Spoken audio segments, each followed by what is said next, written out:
అమ్మ నాకు రాత్రి మా అన్నయ్యగారు ఆవు పడిపోతే దానికి కాలు సట్టు జారిపోయింది అనమాట, ఇరిగిపోయిందని అన్నారు డాక్టర్ గారు. అది శివుడి ఆవు అనమాట. అది బిడ్డతో ఉన్నది ఆ ఆవు ఇది ఆవే రాత్రి అయితే లేచి పరిస్థితి కాదు కదా, ఇంకా ఆ కాలు పనిచేయదన్నారు. ఈ సైడ్ కాలు అనమాట. నేను వీడియోలో చూపిస్తున్నాను.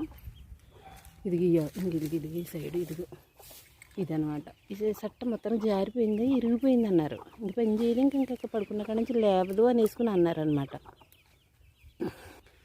ఇదిగో ఫుల్ గోమాత. అమ్మ గోమాత, గౌరీమా ఇలా చూడమ్మా, గురుమాతను చూపించి నీ మొక్క గురుమాతకు చూపించమ్మా. రాత్రి నీ గురువు గారు నీకు సరిచేశారు కదా, కృతజ్ఞత చెప్పుకోమ్మా. అమ్మ ఈ ఆవేనమ్మా, ఈ ఆవే. నేను రాత్రి వాళ్ళందరూ ఏడుస్తున్నారు. మేము ఇంట్లో ఈ గోమాతకి ఇలా అవ్వడం ఏంటి, మాకు ఏంటి ఇది అనేసి అందరూ బాధపడుతున్నారు, ఏడుస్తున్నారు అనమాట.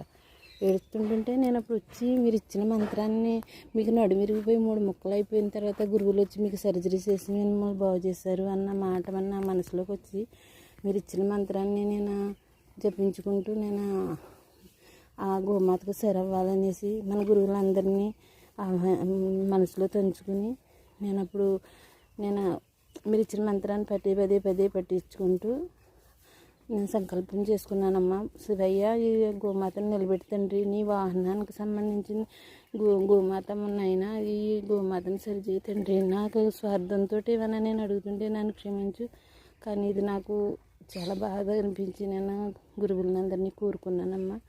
ప్రొద్దుట్లు వేసి నేను వచ్చేటప్పటికి లెగట్లేని ఆవు, రాత్రి అంతమంది లెగన ఆవు, ఇంక లెగతే ఇంక లైఫ్ టైం అలాగే ఉంటుందన్న ఆవు లెగిసి నుంచి నన్ను చూసి నా దగ్గరకు వచ్చి నన్ను నాకిందమ్మా.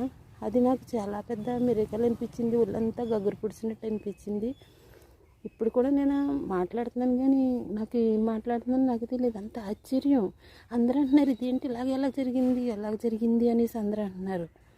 అది మీతోటి పంచుకోవాలని అనిపించింది. అది ఎలాగా దేవుడి సుకృతము, లేకపోతే నేను అనుకుంటున్నది మన గురువులు వల్ల జరిగిందని నాకు అనిపించటము ఏంటో తెలియదు కానమ్మా. ఇది చాలా పెద్ద మిరకల్.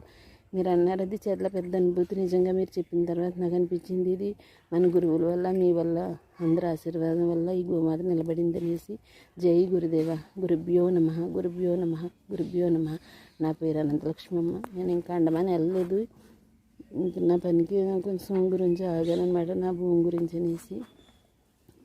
అది జరిగిపోతే వెళ్దామని అనుకుంటున్నాను. అంతలోనే ఇంత పెద్ద మిరకల్ జరిగింది.